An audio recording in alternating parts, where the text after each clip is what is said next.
fuqia e istikfarit.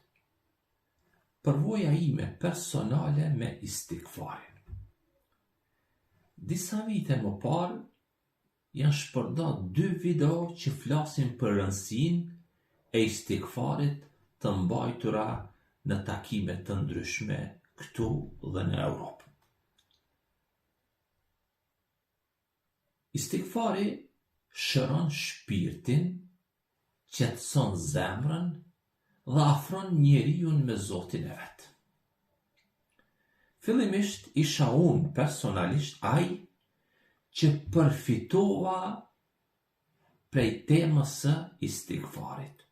Për më vonë, nga shpjegimet dhe përvojat e të tjerëve, kuptova se edhe shumë zemra tjera kishin gjetur prehje qetësi në të njëjtën rrugë që unë kam vepruar.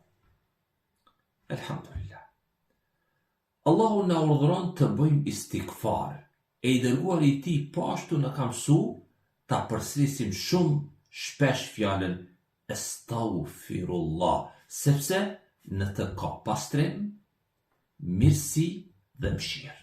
Zoti thot në Kur'an: Istaghfiru rabbakum innehu kana ghaffara.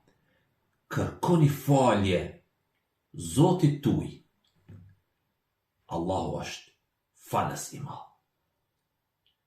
Kemi dëgjuar shumë histori për fuqinë e istikfarit. Por sot, pas 12 viteve të mia, dua ta ndaj me ju një përvojë modeste personale, një histori që më mësoi se çdo gjë që ndodh atëherë kur thot Zoti.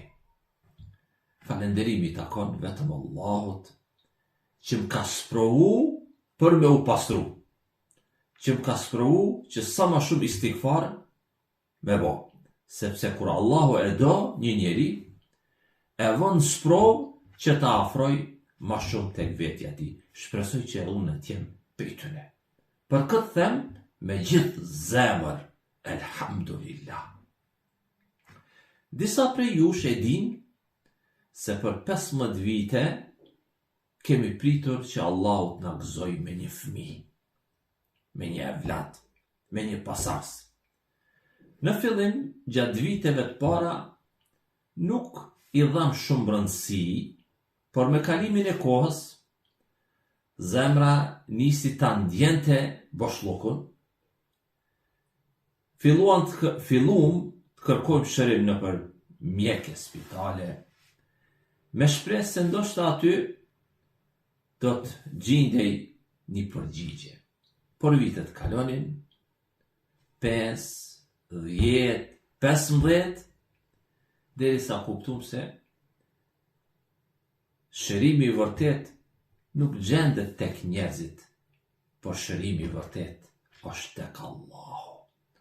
U dorëzuam plotësisht në duart e tij. Filluam me istikfar, jo që më parë nuk kemi bo, por me istikfar edhe më të theksuam, me më të shtuam, me dua lutje, shpresoj të jenë sinqerta, shpesh herë edhe me lotë me zemër të përulëm. Atë që nuk e gjetëm në përmjek, e gjetëm në falje dhe pendim të sinqert të Allahu Azza wa Jalla. Pas 15 viteve pritje, Allahu na dhuroi Muhammedin, dhuratën më të bukur që mund ta marrë një prend. Sot Muhammedi im është në klasën e 6, 12 vjeç. E unë, pas 12 viteve, po e ndaj këtë histori me ju, që t'ju them me gjithë zemër. Mos e lini istikfarin kur. Çdo herë që e shoh djalin tim, e kujtoj se çdo gjë vjen në kohën kur Allahu thot, për këtë e falenderoj Allahun. Istikfari ishte çelësi që hapi dyert e mbyllura dhe solli dritën në jetën tonë. Kështu është istikfari çelës edhe për ju, edhe Allahu do t'ju gëzoj dhe do t'ju bëj dritë në jetën tuaj. Pejgamberi sallallahu alaihi wasallam ka thonë, kush ban istikfar